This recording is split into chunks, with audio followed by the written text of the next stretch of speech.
So again, thank you all tonight for joining me. My name is Joel Napenas. I'm the program director for the oral medicine residency program at Atrium Health, Carolinas Medical Center here in Charlotte, North Carolina.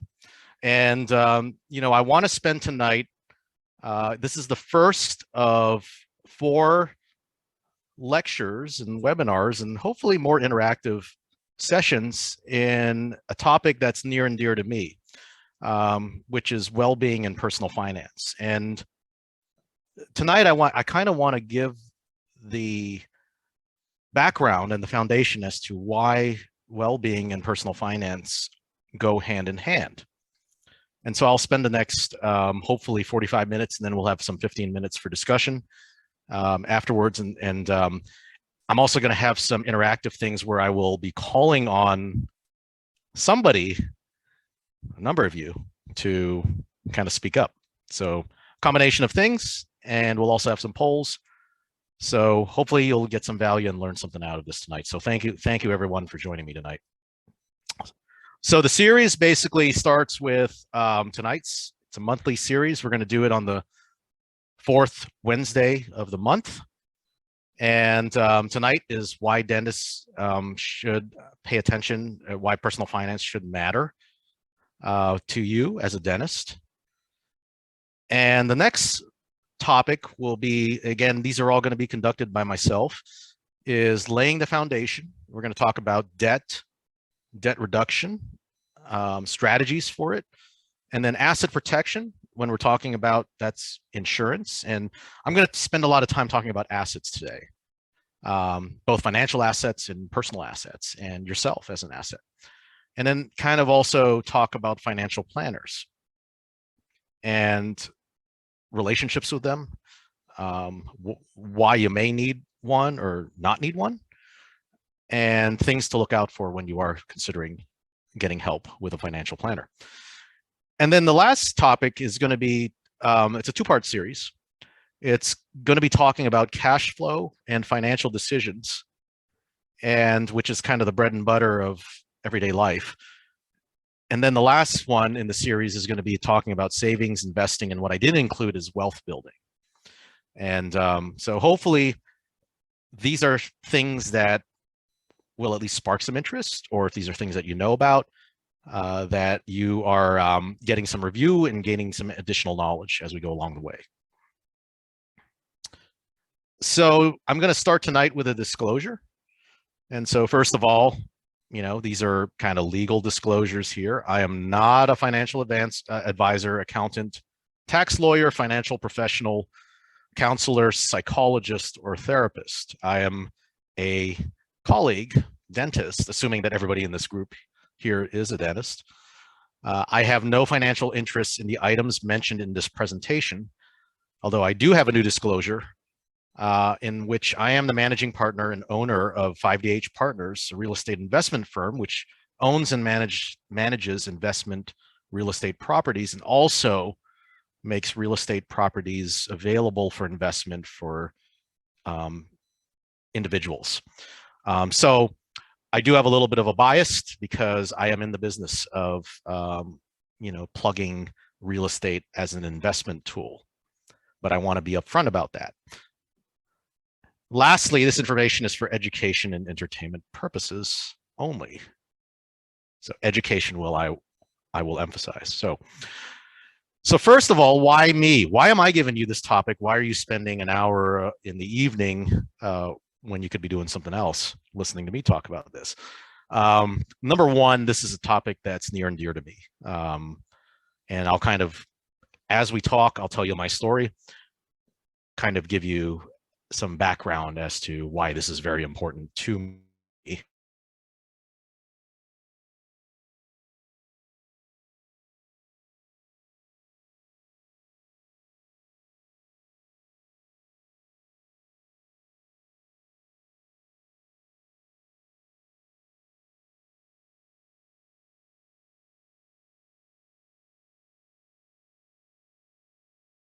Mistakes, didn't know much until recently.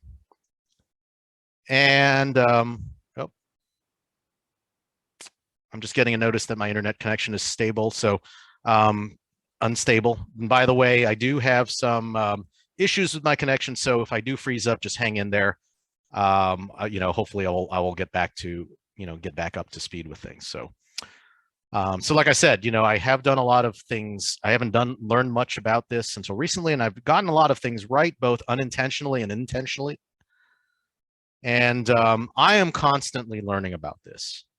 I am still on this journey, figuring it out. But I would like to impart upon you things that I wish I knew 20 years ago when I was starting out.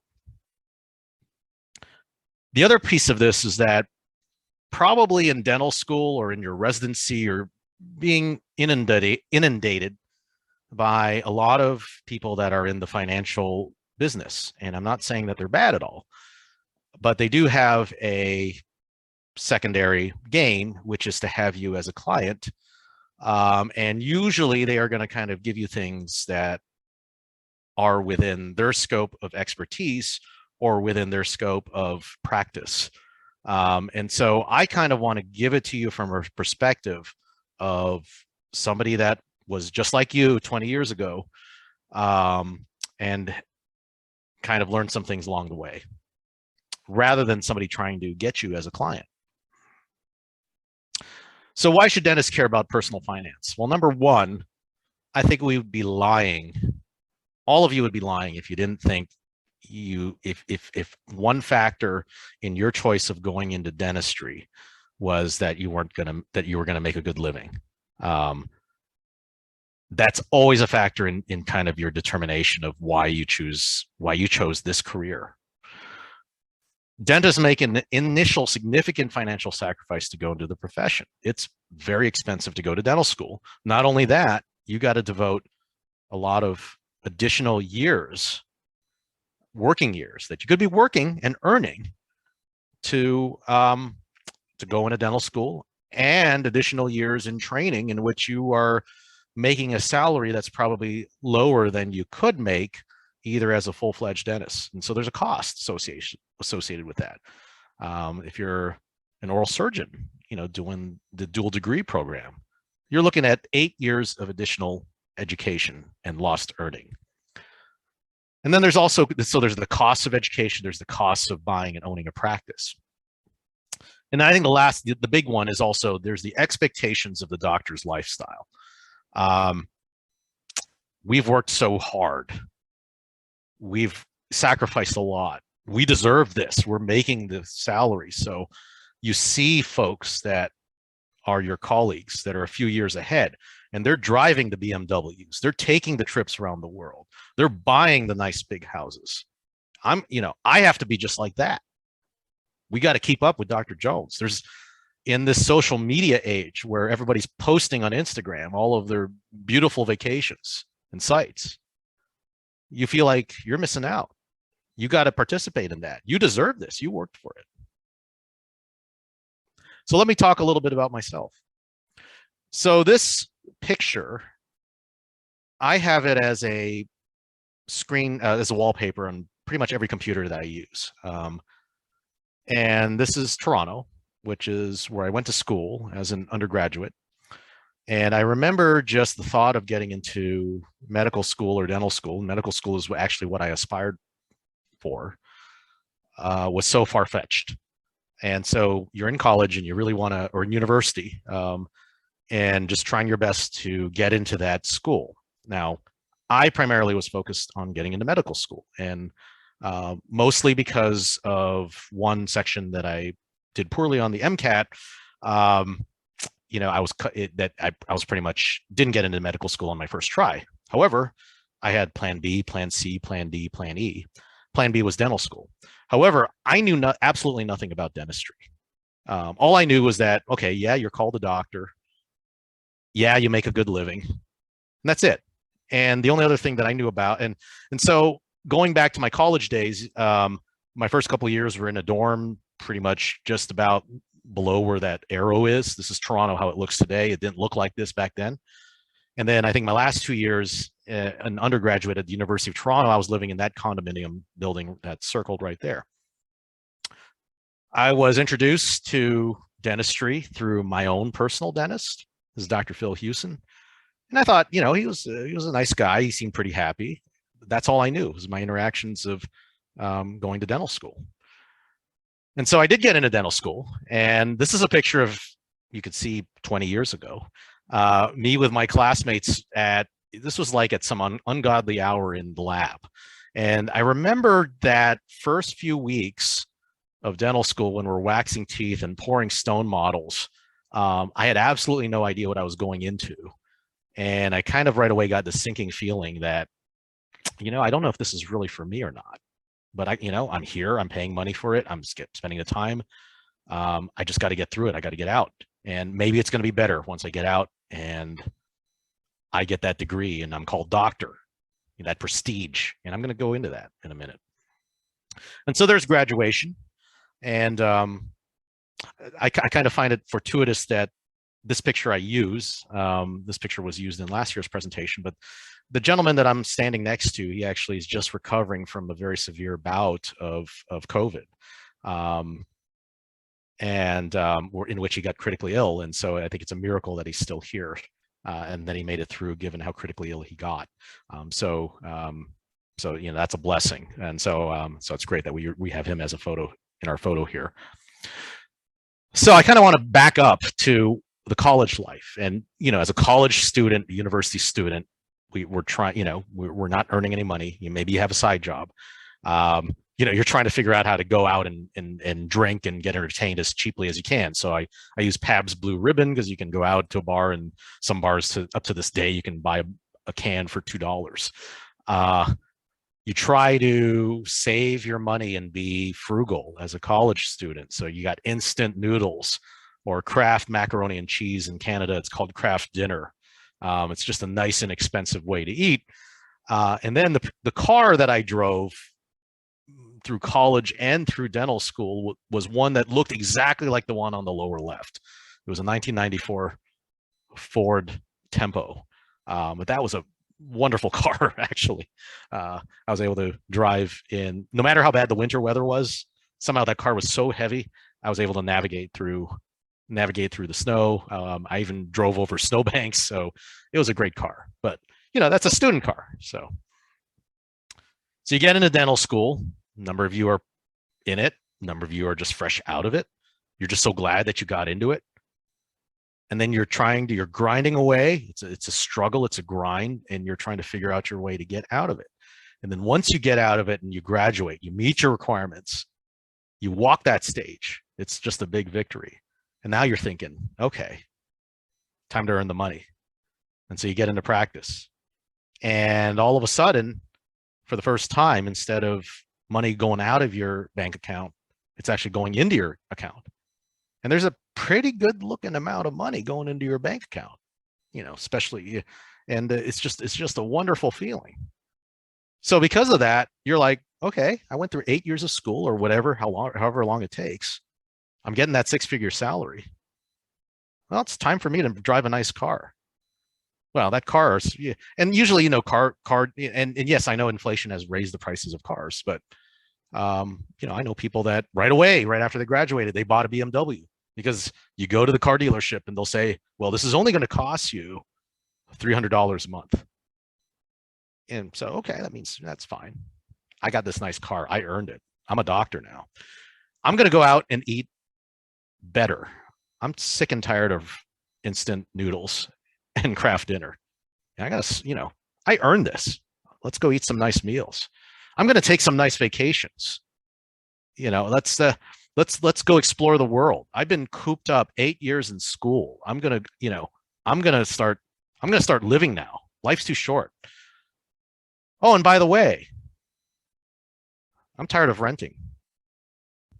It's the American dream. You have to buy a house. It's the biggest form of building your wealth. It's the white picket fence. And right now, people are going crazy doing this. There's it has to be done. I have to buy a house. Well, what happens? Then you start having a family. You have kids. And by the way, kids is probably the biggest expense you can ever have. I know. I've got 3 of them. And then, what typically happens is like, well, that first house, that was just a starter house. We got kids. We need room. We need a bigger house. The kids need a place to run around. They need a pool to swim in. I need a home office that I can work in. So I need to buy a bigger house. We also need a bigger car. We have to, this is $100,000 Cadillac Escalade. It's kind of your typical upper class family car. Oh, and by the way, public school isn't good enough. I've read all the reviews in this school and it's not good enough. I'm going to put my kids in private school. We got to give them the best. Oh, and I'm working so hard to pay for all of this. We got to give them experiences. We got to go on vacation. We got to create memories. So I go back. Why should you as a dentist care about personal finance? Well, yeah, it's great. You're a dentist. We're in the upper echelon of the pay scale. But you know what? It's still a highly paid trade. Your income equals your time and your work. You don't work, you don't devote time, you don't get paid. Therefore, how much you need to earn dictates how much you need to work. Well, duh. But people forget this. What do? They get caught up on all the other stuff and then figure out how much they need to work in order to pay for all of this stuff.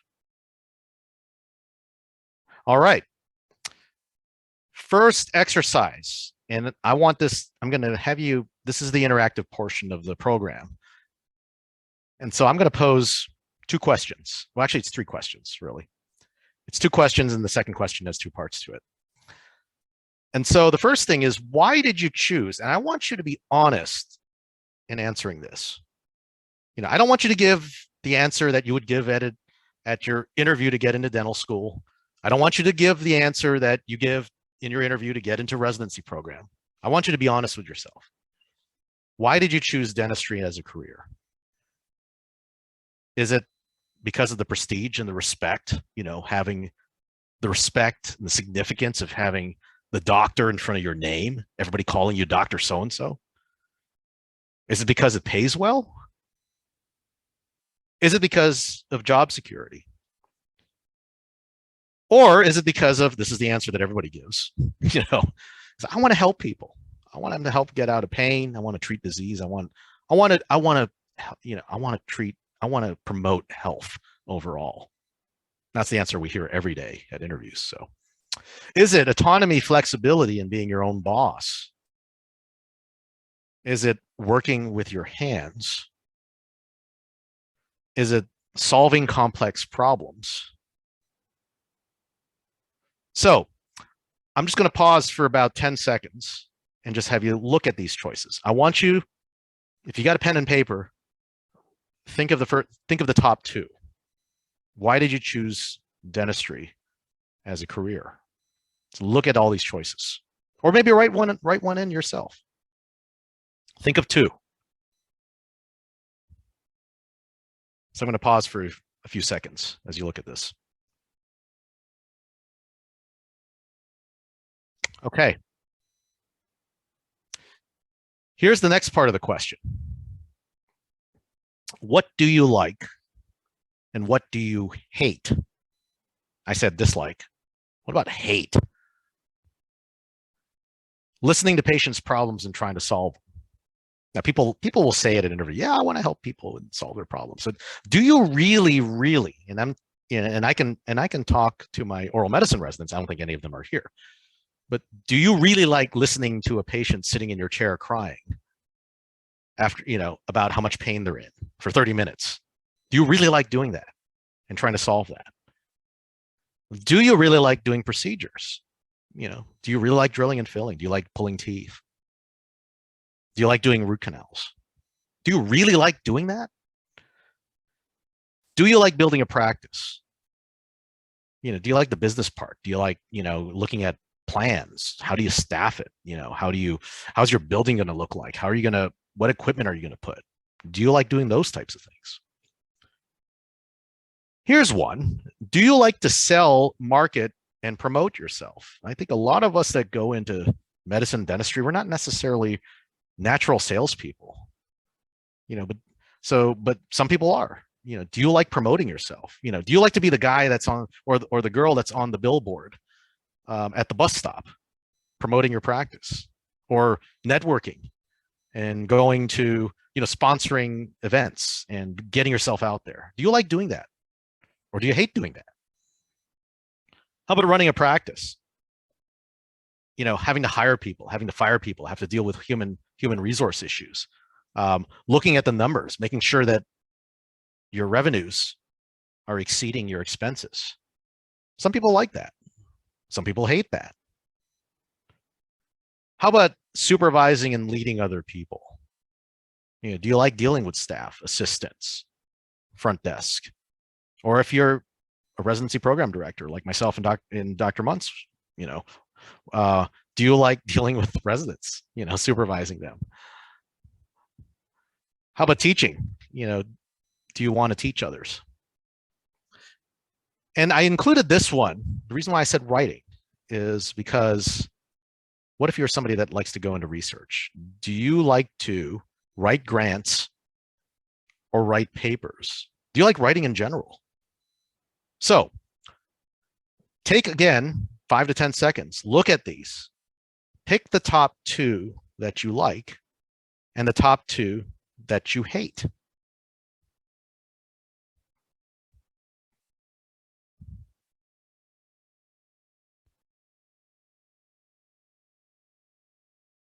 All right. Oh, and I left one more thing out. Answering scientific questions. So these are people that want to do research.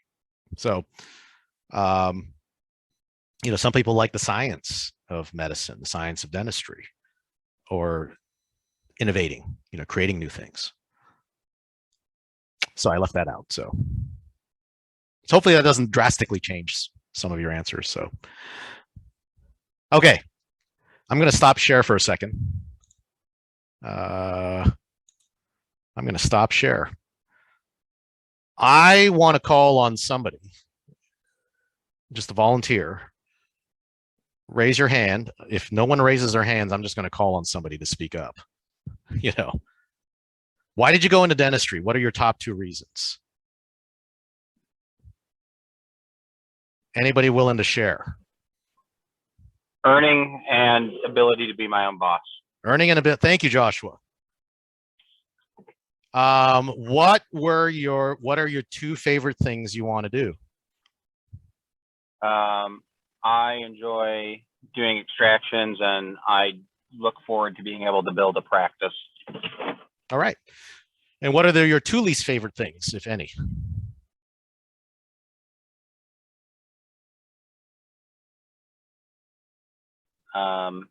Of endo, and not the biggest fan of dentures.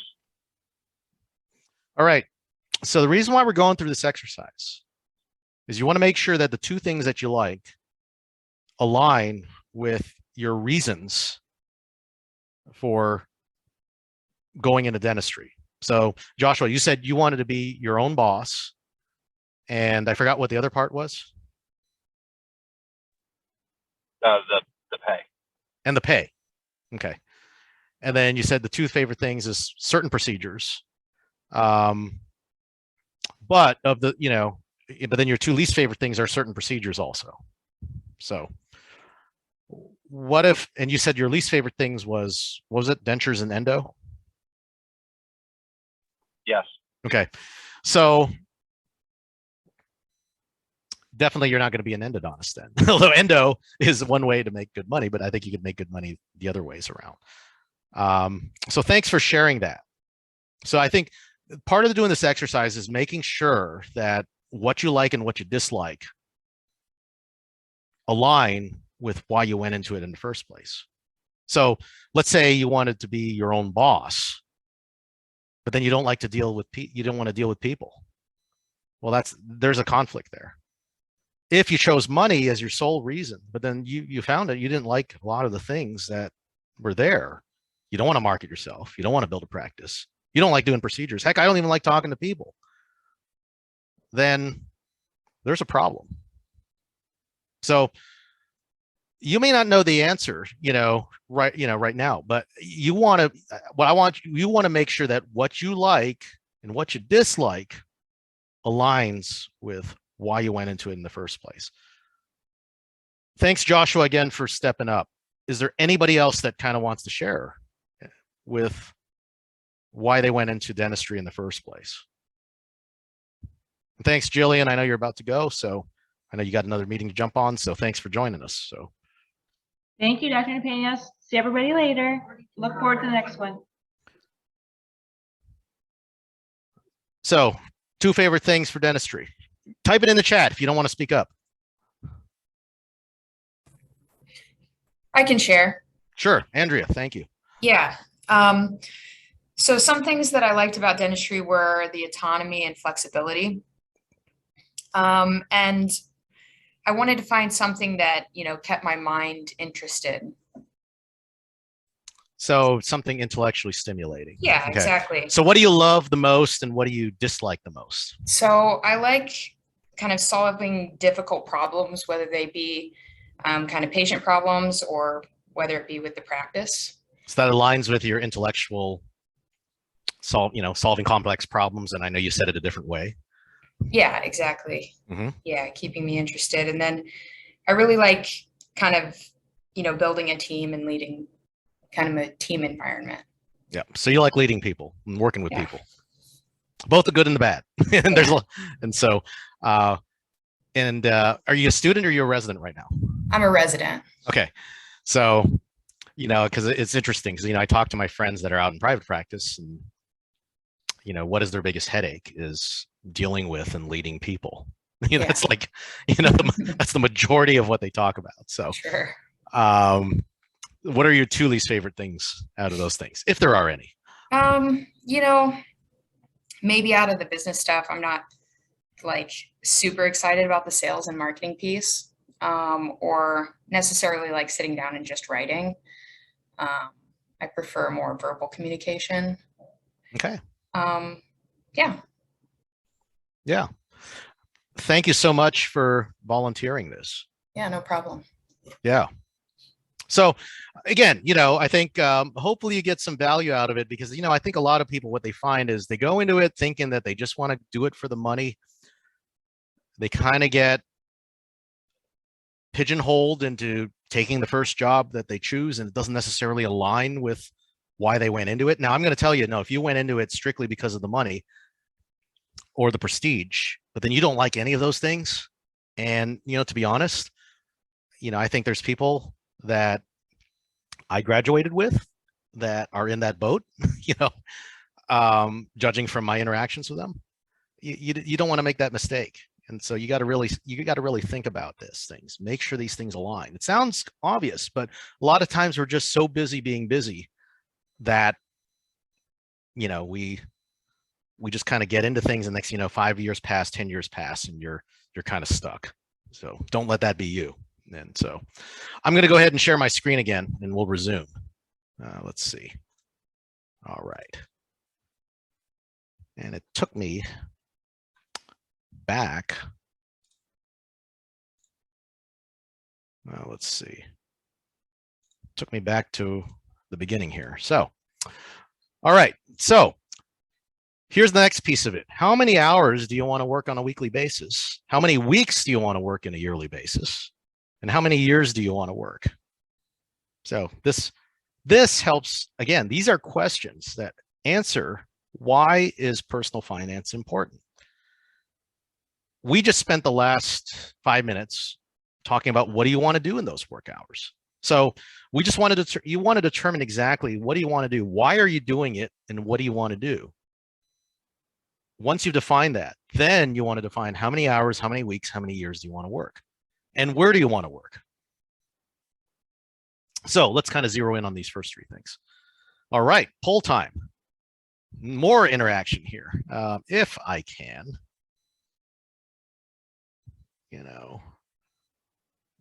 How I plan on working in my primary job the following hours per week: 24 hours or less, 24 to 40, 40 to 60, Whatever it takes, I'm passionate about what I do, and I love to stay busy.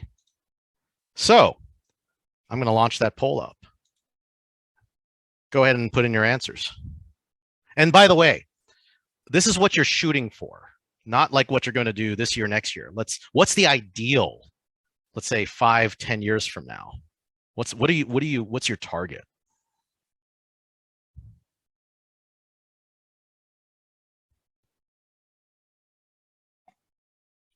All right, I'm waiting for, I got 12 of you answered. 13. Anybody snoozing? Anybody just got this in the background? Going once, going twice. So, all right. So this is what we said. You know, I think some of you are honest, 24 hours or less, 24 to 40. And then a couple of you are kind of on the other tail end, 40 to 60, or whatever the hell it takes. So, all right. Next. Let's see. I plan on working my primary job full time. So primary job, whatever, dental practice, whatever, for less than 15 years. And by the way, for those of you that are further along in your career, let's pretend that you're just starting your career now. What's your intention? Less than 15 years, 15 to 25, 25 to 30, or what is retirement? I love what I do. So I'm going to put that poll up in a second. All right, go ahead and answer.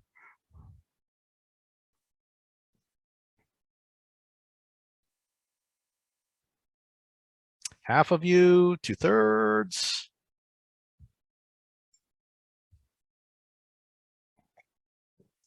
Three-quarters have answered. Going once, going twice. Poll close. All right, so less than 15 years, 15 to 25, 15%, 2 of you. 9 of you said 25 to 35. That's about the average given where you're, about where you're at, if you're age 27 to 30. And then, what is retirement? I love what you do. So there's one of you that, truly passionate about wanting to do this ongoing. So, all right. Well, time is your most valuable resource. And so here's a quote from the famous late motivational speaker, Jim Rohn. Time is more valuable than money. You can get more money, but you can't get more time. And so let's talk about money. So the 2019 ADA survey of dental practice, and I think there was one that was done last year, although I don't think the results have been published, but you can correct me if I'm wrong in the chat. But I'm kind of going over the results here, and I'm going to kind of extrapolate things from that. So the average net income for dentists in private practice was $190,000 for general dentists, $330,000 for specialists.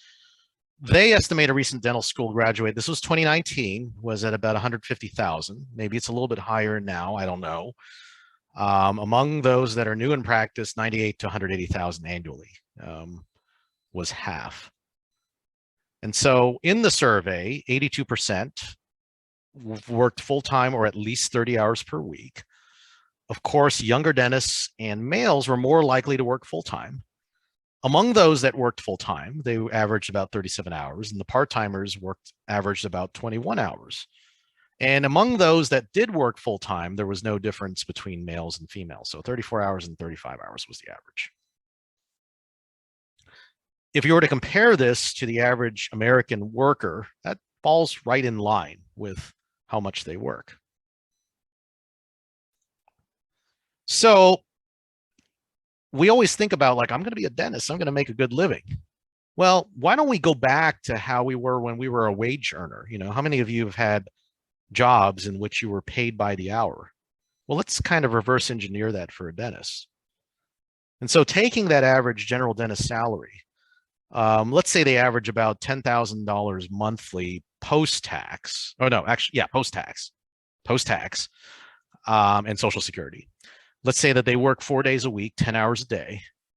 And this includes all the admin stuff. It's not just your chair time, it's all the stuff, you're doing, behind the scenes, whether it's charting, whether it's, working with staff, whether it's all those things. And so let's say it's about 160 hours a month. It works out to roughly, again, this is after tax pay, about $63 per hour, or about $1 a minute. That's not bad. That's about 3 times the amount of the average American worker, which is at around $21 to $24 an hour. So pretty good. What about an oral maxillofacial surgeon? Well, they earn $23,000 monthly. I'd say they work longer hours, 200 hours a month.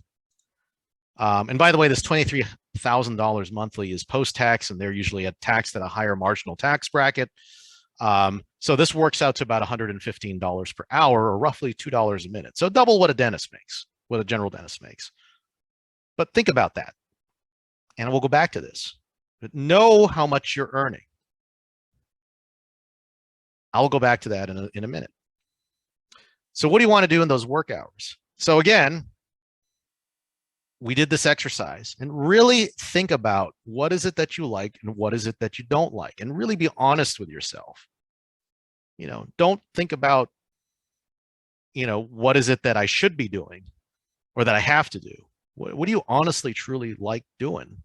And make sure it aligns with why you're doing it, why you went into dentistry. And so, of course, I think Joshua said he didn't like dentures and endo. If you want, I like dentures. I'm in oral medicine. Endo is the reason why I went into oral medicine. I mean, endodontists make fantastic money. You couldn't pay me enough to do this. I would rather, it's the last thing I would want to do. I'll gladly let an endodontist, refer to an endodontist for all this stuff. So I tell my residents, when I cover the clinic, I say, don't book an endo when I'm on the floor with you. I'm totally useless. But what is it? Cosmetics, implants. Do you like pulling teeth? Everybody that seems to be a common one. Everybody likes pulling teeth. And by the way, just because you like pulling teeth, it's not necessarily a good enough reason to become an oral surgeon, because there's a lot more to being an oral surgeon than just pulling teeth. So implants, pros, cosmetics, orthodontics, I think it takes a certain type to want to like to do that. Make a good living, but don't let the pay kind of dictate what you're doing, because you're going to be miserable if you just let the pay dictate what you do. So lastly is, where do you want to work? And so I kind of got the different finances will determine where you want to work. And so I went to the University of Western Ontario in Canada. And most of the people that were in my class were from what you call the Greater Toronto region. And so most of these people were aspiring to go back to practice in Toronto. Well, number one, it's very expensive to live in Toronto. And it's very competitive because there's so many other dentists that want to practice there, even despite having a large population. And so I got San Francisco pictured here. So these gateway cities where it's just the cost of living is just, really off the charts. And so then you think about, there's some people that want to earn more money, and maybe temporarily they'll go live somewhere where they don't necessarily would want to live permanently. So I hear about folks going up north, or in Canada, out in the rural areas. Some people, they like that. And so this will dictate. I had a friend that initially he set up his practice, bought a practice in a rural area in southwestern Ontario. Yeah, made good money there, but wasn't happy there. And so I think he sold his practice, eventually ended up moving to Toronto, living in Toronto, but then he ended up buying a practice that is an hour and a half outside of Toronto, and he makes that commute every day, even though he lives in Toronto itself. So where you live, your personal finance will dictate where you want to live. And then the type of practice that you want to go into. You want to be in a boutique practice, concierge practice. Do you want to work in corporate? A lot of times that's maybe the only choice when you're getting started. Do you want to work in a mom and pop practice that's not really that glamorous? Or do you want to work in public health, work in a hospital, or do you want to teach? Now I'm going to tell you, myself included, having worked in a hospital and teaching, definitely you kind of make a sacrifice financially in order to do that. But again, finances don't dictate everything that you choose to do. However, if you do decide to go into that, you will have to make some adjustments accordingly. 2015 well-being survey, they showed that, various stressors that affect dentists today was anonymously distributed. 7,500 dentists filled it out. In terms of self-reported depression, 4% reported a high level of depression, 22% reported a moderate level of depression. That's a pretty high amount. 1 in 4 dentists surveyed had either a moderate or high level of depression, self-reported. Alcoholism, although only 1 in 10 dentists were considered at high risk, nearly 1 in 5 felt that they should cut down on drinking.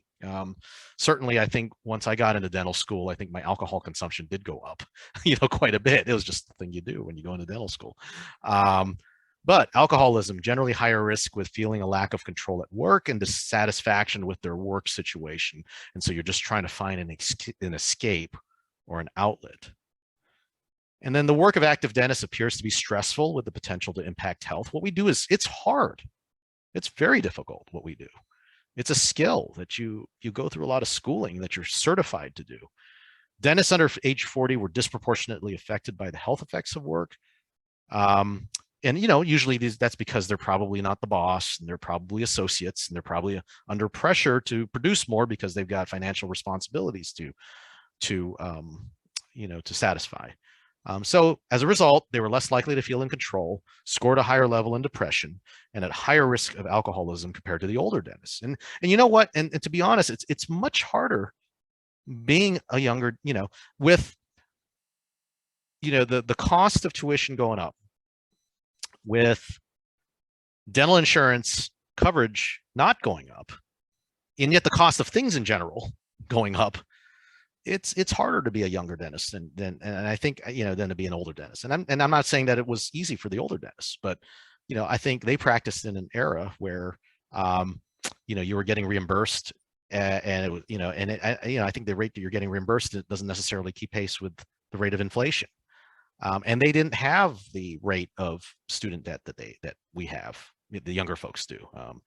So I still say younger, I'm no longer the younger one. So younger dentists may potentially benefit from additional support and education to improve in their ability to cope with stress and maintain positive psychological well-being. Now, I'm hoping tonight is just a little bit to kind of contribute to that.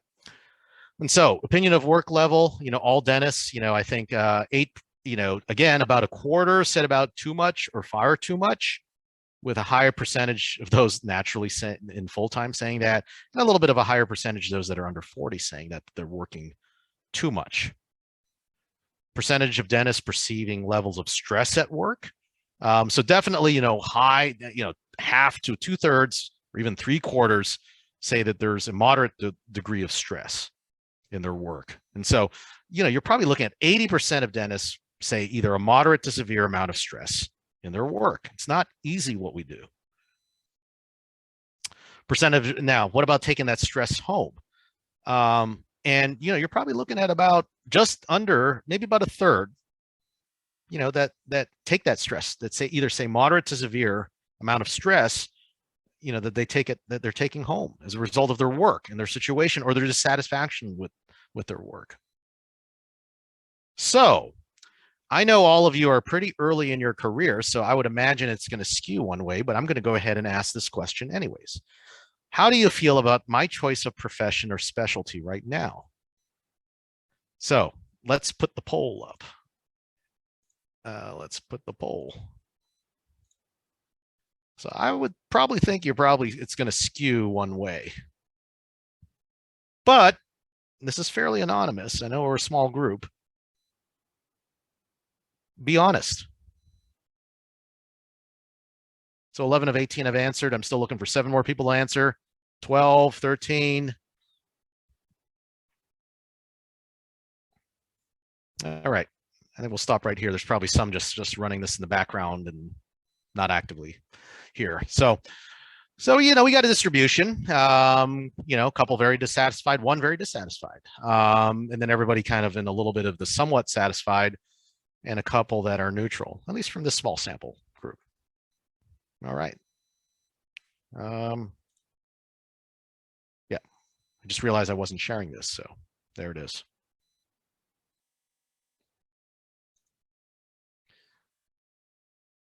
So going back to the survey, the percentage of dentists who desire to become a dentist if they relived life, and it looks like there's about a quarter that say maybe or probably not. So and that's pretty, that's tough. And mind you, I think probably if you were to poll physicians, I think that number is probably going to be higher for a number of reasons. I'm associated with a lot of physicians groups, hang out with a lot of physicians. I just get the general sense. I haven't seen the numbers, but I think that number's got to be higher for them, to be honest.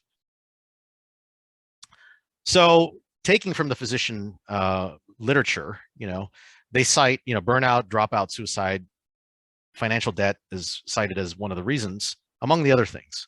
And these are things that dentists kind of go through too, records, litigation, clinical pressures, that sort of thing. And then these are the outlets that come up with, but I'm highlighting financial debt because that's kind of one of the main topics today. So why should dentists care about personal finance? Number one, there's no education on personal finance and investing. We don't get any of that. Maybe you get a little bit of it in school, although I think one of the groups I spoke with said they do get a taste of it. I think doctors there's a joke out there. If you want to sell an investment or something, sell it to a group of doctors or dentists. And that the investment is a bad investment if the dentists are investing in it. And it's because physicians and dentists kind of have a rap at being poor at financial literacy and making financial choices. And so there was a study that was done by Dr. Ahmed at Washington University, in which he actually administered a version of the test that a number of you filled out, and to a group of residents, medical residents. And so the mean quiz score was about 52%. And these were questions on personal finance and investing. And then in terms of debt levels, this was in 2017, half of them owed over 200,000. Now I think in dentistry, it's higher on average. And so the take-home message is that residents and fellows had low financial literacy and investment risk tolerance, high debt, and deficits in financial preparedness. And so this is, again, an unmet need that I'm hoping this series of lectures will address. So how did you guys do? So we, and thanks to those who actually took this. And I'm not going to go through the answers today. I'll probably go through some of them as we cover the topics in subsequent talks. But as a group, you guys did 62.5% on average. So at the University of Toronto, that's about where they would bell the class average to in undergrad. So you did a nice solid C. And I think the range went from 12% to 100%. There was a couple superstars that were in there. So the take-home message is, there's just a lot of things that are going to affect you, that you're going to be involved in, that are going to affect your life, whether you retire, how much you're going to work, and our knowledge about these things is pretty low.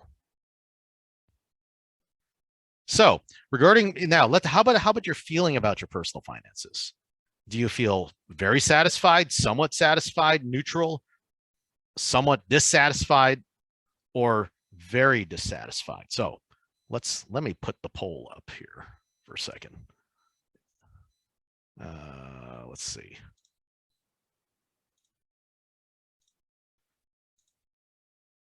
Okay. And I just realized I may have left the poll up in the entirety during the last time. So I apologize for that. Let's end our poll.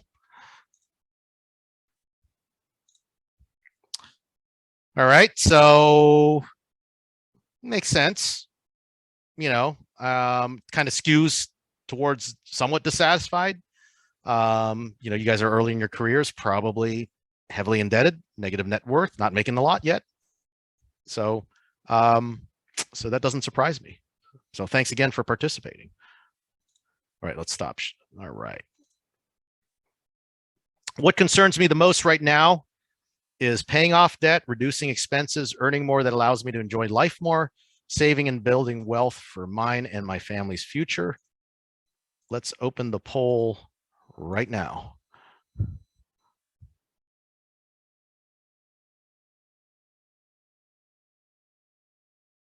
So what concerns you most right now?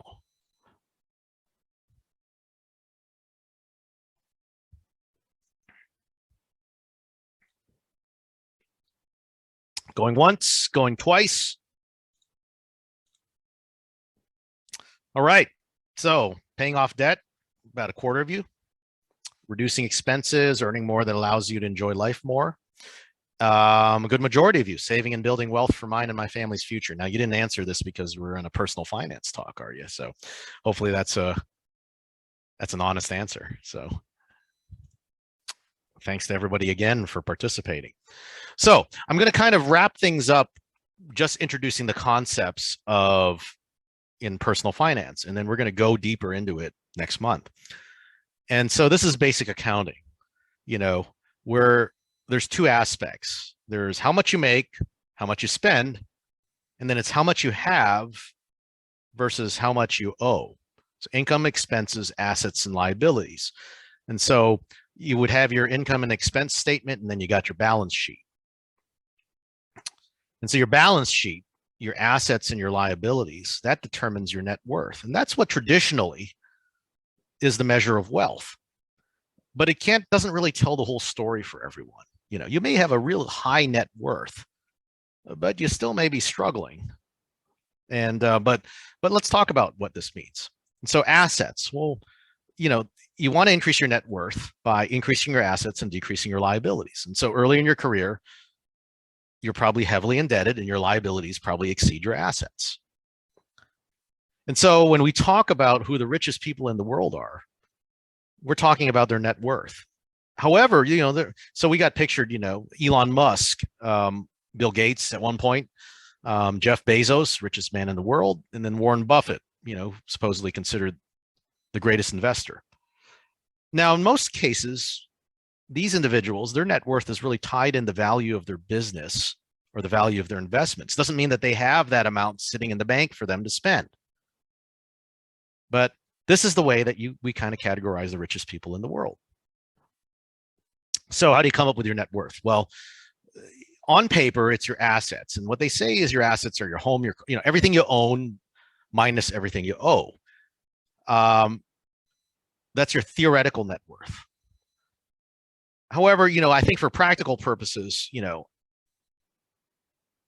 I really don't consider your home and your car as an asset. Now, I consider my home, the value of my home, in the calculation of my net worth. But as long as I'm living in my home, it's not really doing anything for me. So it makes you feel. And the thing is, though, I think in America, or actually in a lot of places in Canada, the majority of their net worth is really tied to the value of their home, but it's really not doing anything for you while you're living in it. So, and there's another thing. It's actually costing you money as long as you have it.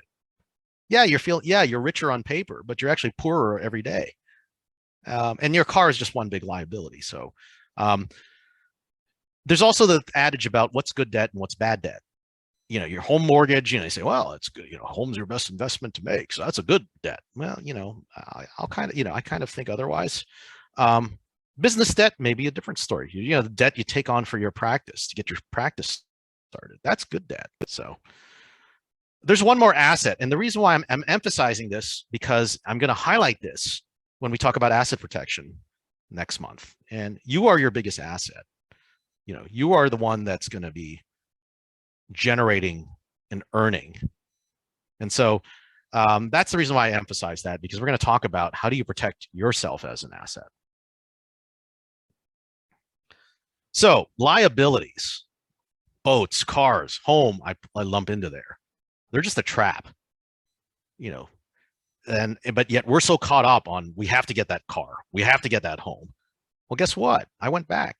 Well, for every dollar that you're going to spend in that home, in that car, that's one extra minute that you're going to have to be at work in your practice. And so I talk about this I do a blog. I do some very good, it's in our website. And I'll talk a little bit about this afterwards at the end. But one of the blog posts that I did was I kind of quantified what the value of a dentist's time is and how that translates to a dentist's home mortgage and paying off their student loans. And so using those numbers from the 2015 survey, the average dentist will have to, now I made some assumptions. So this was like a mid-career dentist that is buying an average price home in one of the higher end neighborhoods here in North Carolina. It's actually 5 minutes over from where I live. And it's where Marvin, North Carolina, where the highest median income in North Carolina is. And there's a lot of physicians, dentists, lawyers, professionals, business owners, things like that, where I think the average house there is in the 900,000s. And so what I did was I said, okay, if you're a mid-career dentist and you're in that state where you're, and I know a few that live in there, that you put 25% down and you got a mortgage and you're going to carry it for 30 years, how is that going to translate to how many hours you got to be in your practice to pay this off? And I calculated 18,732 hours or 9.75 working years, working 10 years just to pay the mortgage of this house. Student loans. There's a general rule of thumb. If whatever student loan that you have, you're going to owe about 1.5 to 2 times that amount. And I'm going to go into that in more detail next lecture. And so I took the average student loan amount and I took the worst case scenario and used 2 times. And then if you took the average dentist's salary after tax, you're going to be spending 9,000 working hours or 4.7 full-time working years paying off your student loans. So this is on the assumption that you're working and that's all of your money is going to. So when you add your home plus your student loans for the average dentist, that's just shy of 15 years having to be at work just to pay for the mortgage and your student loans.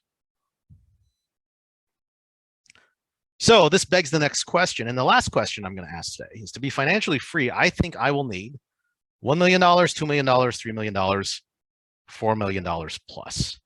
So let me put the poll up.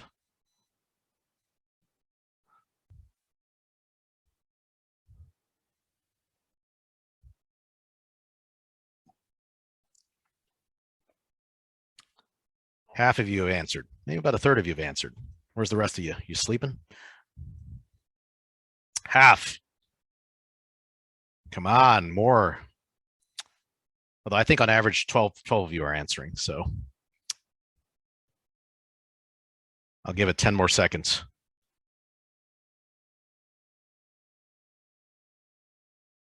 Okay. All right.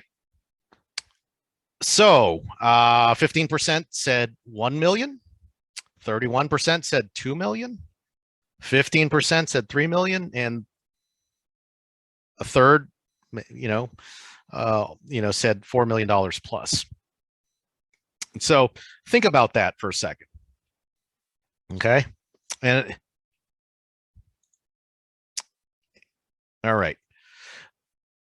So 1, 2, 3, and 4. So I think a lot of you said 4. Now, in terms of, there is no data in terms of net worth for dentists. So the closest I can find was physicians. And so they kind of gave what the net worth by age was.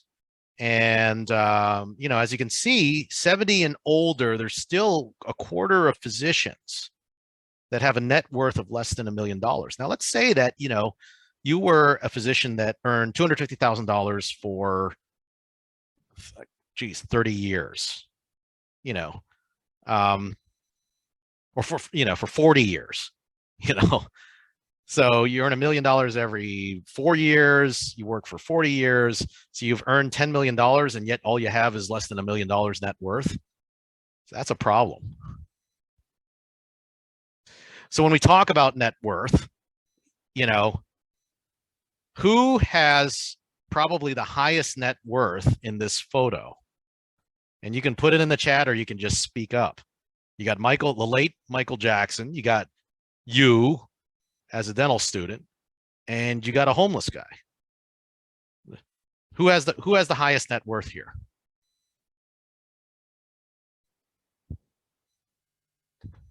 It's the homeless guy. Michael Jackson, when he passed away, had hundreds of millions of dollars of debt. Average dental student, average dental student debt is $300,000. So the interesting thing is, while by net worth standards, the homeless person would be the richest, that doesn't tell the whole story. So even our former president, as polarizing of a figure as he is, love him or hate him, he famously said, when he was going through his struggles and he was having financial troubles and his real estate empire was struggling, he famously said, he goes, my net worth is less than that homeless guy. He goes, but I know a way that I can figure out to get it back. And why is he where he was versus what the homeless guy is? It's because of a concept called cash flow. Somehow, despite having a negative net worth, he was able to generate cash flow. And so what is cash flow? It's income minus expenses equals net income. That's your cash flow. That's your lifeblood. It's a simple concept, but people are failing at this miserably. Spend less than you make. People aren't doing that. In terms of salaries, yeah, they said, there was the one study that said, okay, well, the peak happiness is at $70,000. He goes, however, this study showed that the more you earned income-wise correlated with your life expectancy. And so you that are in residency actually sit right here. You're at about the 45th percentile. And then the graduating dentist sits at about the 80th percentile. The veteran dentist probably sits at about the 88th percentile in earning. And then I use oral surgery. The oral surgeon's probably sitting at the 97th percentile in earning. And so they say in general, it correlates with life expectancy. Although, of course, there's other factors, stressors and things like that. But here's the thing, you may earn a lot. What generally happens to high income earners is that their spending goes up with them. They take on more liabilities. They spend more. So your assets feed you, your liabilities bleed you. This is Toby Mathis. He's a tax attorney for a tax firm that we work with, mostly works with real estate or high income earners. So he coined this phrase. That's why I like to give him credit to him. And so let's talk about that. While you're a dental student, you're not making any income unless, maybe you have a side job or a summer job or something like that. And so how are you funding your education and your living? You're taking on debt. Well, that's a liability. Your liability, your debt, your student loans, your line of credit is paying for your expenses. It's paying for your tuition. It's paying for your housing. It's paying for you taking your summer vacations. Or in the case of some of my classmates, they took out student loans to buy some hot stock tip that went all the way to zero. So that's a liability. It grows. I remember we were given $40,000. This was big at the time, every year in our line of credit. And I remember one of my classmates after first year he's like, I still have another I still haven't used up everything that I was allocated this year. I'm going to go take a trip. It's so easy because you're thinking, okay, well, in the future, I'm going to earn this back. I'm going to earn 6 figures as a dentist. Well, guess what? For every dollar you spend, you're going to have to work 2 minutes in your practice to earn that back. This is the typical American scenario in which we're heavily leveraged. We're living on debt. You buy a house, you buy a car on credit, which is a liability. You fund your lifestyle on credit. All of your paycheck goes to paying back your credit in order to pay your expenses. And this is what's called the losing loop. And to be honest, this is like a big percentage of America. I just heard a story just before this talk, talking to a friend, in which They knew somebody that had a house. The house appreciated greatly in value. They're only earning about $40,000 to $50,000. But because the house appreciated, they decided to refinance their house in order to buy their 2 very nice cars. So they are increasing their liability in order to get those nice cars. People do it. This is the losing loop. And as you can see, here is the increase in debt between 2009, which was the global financial crisis, in 2019. So mortgage debt went up, student loans crazy because tuition went up crazy. So it's not your fault. It's just, it definitely outpaced inflation. Home equity line credits went down, although it's going up again because housing prices are going up. Personal loans went up, credit cards went up, auto loans went up. And why does it do that? Well, again, it's keeping up with the Joneses, and I'm seeing it in people. They're showing the picture of their beautiful house with their pools and taking these nice meals, taking these great trips. Yeah, maybe they look rich. Maybe they really aren't. Maybe they're in the losing loop. I showed this picture here of a Mercedes GL. The reason why I use this picture is because I owned a couple of these. It's a $100,000 car. Now I paid maybe less than half of that for ours, paid it off. And I could tell you that thing was a money pit. Even after we owned it free and clear, the cost of owning that car for maintenance and breakdown and repairs was significantly more than buying a new one and making car payments. So we traded it in promptly, but it was a beautiful car. We loved it. So what about the high income earner? This is what a typical dentist, physician, lawyer, whatever. Their income goes up. They decide to take on larger expenses. They buy bigger homes. They buy their boat. They buy their $100,000 Mercedes GL on credit. That becomes an expense that you got to service. Here's the other thing that they'll do. This was the example that I said. I got a house. My house rised in value. I want to put a pool in my backyard. Well, let me take a home equity line of credit on my home so I can fund and pay for that pool. You're using a liability in order to fund another liability. So this is the trap that I'm seeing a lot of my colleagues going through. And then what happens? Let's say something like COVID happens and you got to shut down your practice. The money's not coming in. Well, these liabilities are still there and these expenses are still there. That's a disaster. So I'm coming towards the end of this, and I don't want to depress you or discourage you. I just want to make you aware. I want you to be smart. I don't want you to make mistakes. And so I wrote an article called "The Hamster Wheel and the Golden Handcuffs" that's on my blog, on my blog site, which is on the site for our business. I talk I just kind of talk about how people are held hostage by their lifestyle. They start earning money. They start taking on a lot of these liabilities, living the good life. But guess what? You got to go to work and you got to pay these off. And guess what? You think you can retire at age 65? You're stuck. So you're stuck in the hamster wheel and you have the golden handcuffs. So what's the end goal? Increase income, decrease expenses, decrease your liabilities, increase your assets. Everybody focuses on increasing income. But again, with increased income usually comes increased expenses and increased liabilities. So we'll talk more about that in lecture 3. Lecture 4, we're going to talk about increasing your assets and how do you build your wealth. So what are our take-home points? Find out why you went into dentistry and what you like to do. Know where you would like to work. Your personal finances will determine how much you will have to work. Remember, roughly every dollar you spend is a minute you have to be in practice. Or if you're an oral surgeon, it's half a minute, it's 30 seconds. Your personal finances will also dictate what you have to do and where. So you don't want to be stuck doing a lot of things you don't want to do because you have to, working somewhere you don't want to work.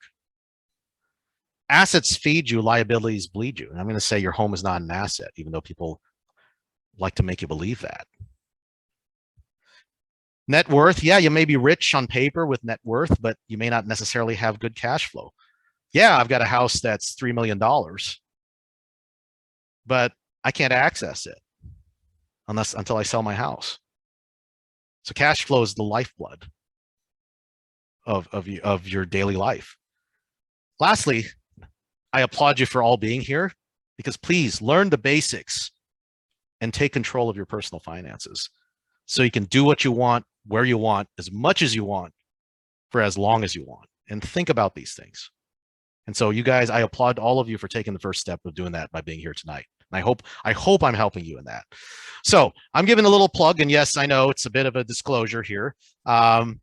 Our business website, I do keep a blog. A lot of the things I talk about in the blog are a lot of the things that I'm going to be lecturing about in this personal finance stuff and about life and work. And it's targeted actually towards dentists. So, there's just some good things. That's where you can find it.